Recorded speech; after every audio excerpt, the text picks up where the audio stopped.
Welcome to NCSA 2020 Virtual. I'm Anastasia Hite. I'm a senior sociology major at St. Mary's College, and I'm presenting my research, Subverting the Stereotypes, a content analysis of Black-oriented film synopses, 1940 through 2019. So when I went to do this research, I knew I wanted to look at something with race, and I also wanted a media element, but I wasn't sure what that media element would be. So upon some initial research, I found that there really isn't a lot of research into the content of Black-oriented films. So I decided to go into that direction. And as I researched more, I found that media is really important for identity development of everyone, but it's really important for identity development of Black adolescents especially, and also that I found that positive portrayals are shown to increase the self-esteem of Black adolescents. So that's kind of what led me in this direction. So my research questions are, what are the prevalent themes, both past and present, in Black-oriented films? And how do those themes relate to the historical happenings in the Black community at the time in which they were created? I argue that film synopses from the early 20th century focus on gaining acceptance from whites, whereas films after the 1970s aim to build distinct and proud Black identities by using stereotype to both resist and explain the image of Blackness created by the white supremacy.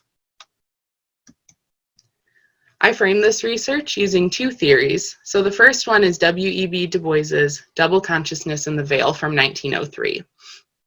In this theory, Du Bois discusses how Blacks are seen as a problem in society and how this is enforced by white stereotypes. Double consciousness in the veil is the concept that a Black person has their own sense of self, but also are highly aware of white ideas of Blackness. So Blacks see themselves as separate and know who they are separately, but are also highly impacted by the negative view that whites have of Blacks in society. The second theory is Cornel West's The New Cultural Politics of Difference from 1990. In this theory, West emphasizes that for progress towards equality, the separation of races must be acknowledged and reconstructed. So this means that the time is different, so racism is different now, and so equality has to be approached differently. In this theory also, West addresses that the lack of Black representation leads to an essential image of Blackness where all Blacks are shown as alike, and he argues that this also must be deconstructed.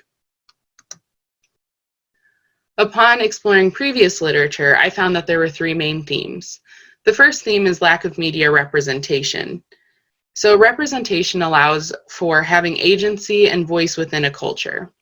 And media in general tends to be white-centric. So Black characters often go without names, without speaking parts, or without acknowledgement of their race. And so some statistics I found really interesting during this part of my research was that between 2007 and 2013, only 5.8% of directors were Black. And also that while Blacks make up roughly 13% of the US population, it's not proportional to the percentage of Black viewers in the United States. So 37% of TV viewers are Black, and Blacks are also more likely to interact with entertainment, including the purchasing of movie tickets. So secondly, the history of Blacks in film was really interesting. Essentially, Blacks have been in film since film's inception.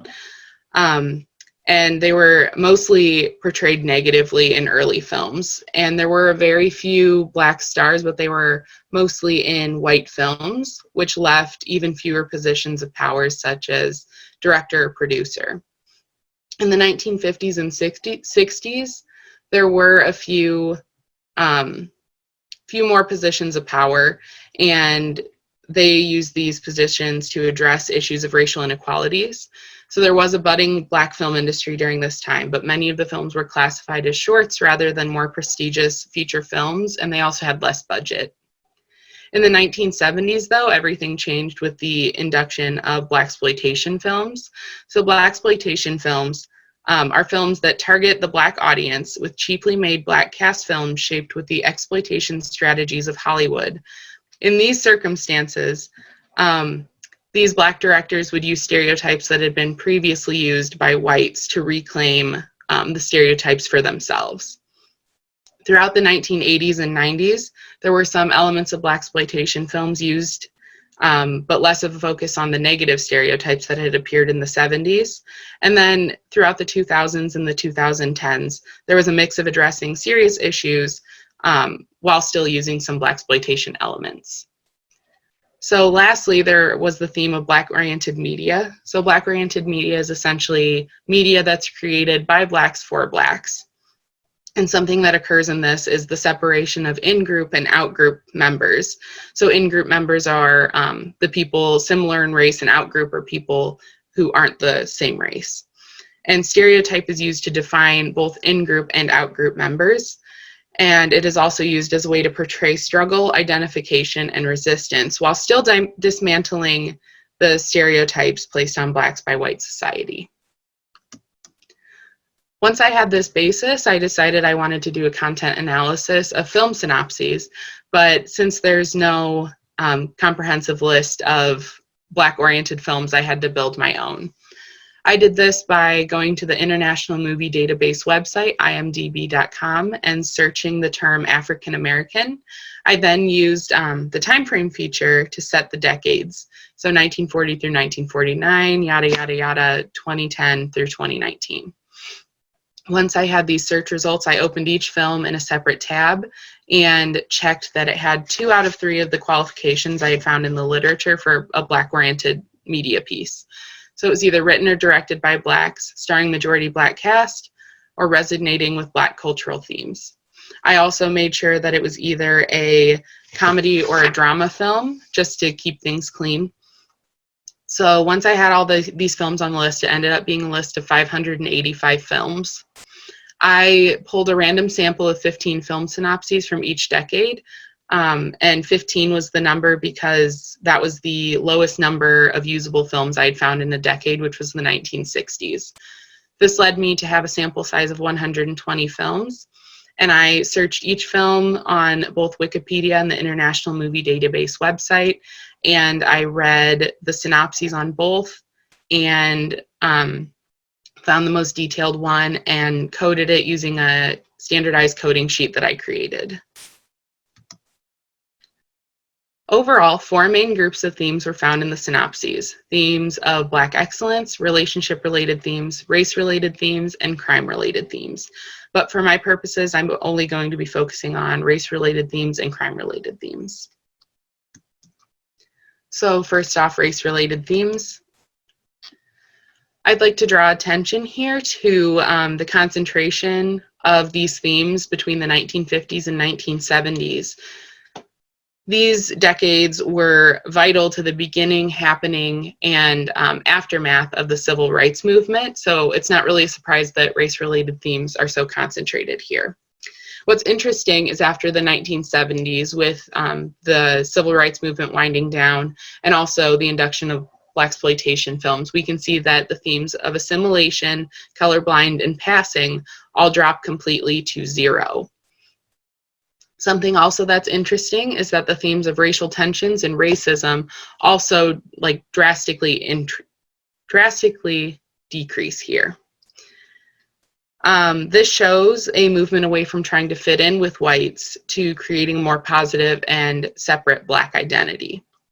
The theme of self-stereotype persisted through all these decades.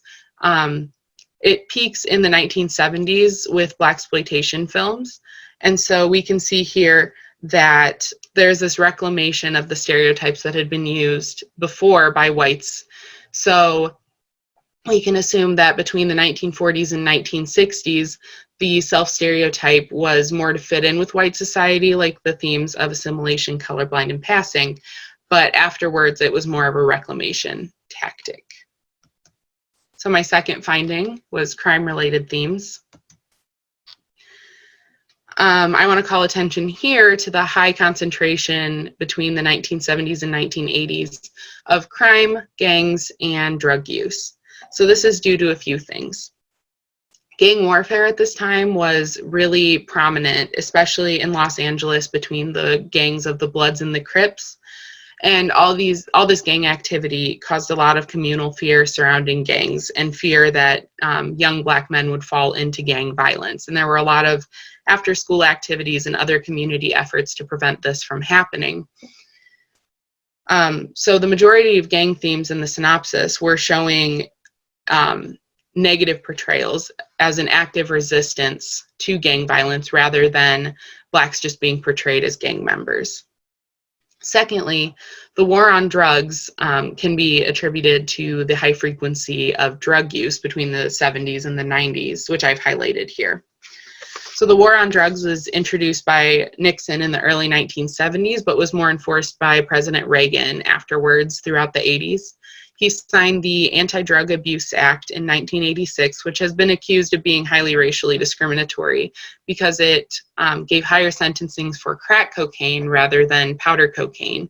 And crack cocaine was known as the drug of choice of lower income people, which was often people of color, whereas powder cocaine was more of the party drug of choice of whites. So overall, these high instances of crime, gangs, and drugs all show a resistance to the stereotypes that Blacks were involved in gangs or on drugs. These portrayals show gangs as negative and some characters as actively resisting and preventing the use of drugs, while others fall prey to drug use and try to get help. So rather than just being portrayed as a drug user or a gang member or a criminal, there are actions being taken to prevent these things. So after I saw what high frequency I had of the crime themes, I wanted to look at just the theme of crime to see if there are any patterns in that. And I found that there were. So this table shows the types of crime that I found in the synopses. So there are 4: out of necessity, neutral portrayals, negative portrayals, and false accusations. So false accusations were just somebody being falsely accused of something.